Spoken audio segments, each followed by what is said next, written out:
And before I get into the gist of today's information, just as a Floridian, as somebody that grew up in West Central Florida, I was sad to see the news that Hulk Hogan passed away today. He was a major icon for anybody in Gen X. I can tell you, growing up then in the 80s and particularly the early 90s, he was really big. And he actually really was a star first before even he was Hulkamania, but when he was Thunder Lips in Rocky III.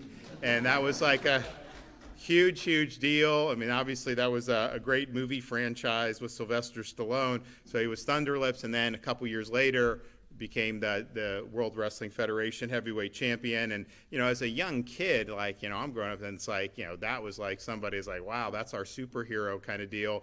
And the fact that he was from a Tampa Bay area when I'm growing up there, I was like, oh my gosh, like this guy lives in our area. And, back then when they would do these big events like WrestleMania, you could go to it, which obviously I wasn't in a position to be able to go to, but they didn't have even pay-per-view where you would pay for it to come on the cable. They had closed circuit, so you could go to like a venue and they would play it on like a really big screen. And so like the first few WrestleManias, I think, were like that. And I remember WrestleMania 3.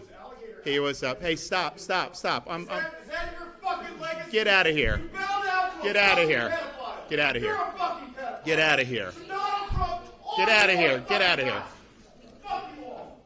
So you used to have the closed circuit. So you would go and you would have that, and then you'd just kind of watch it.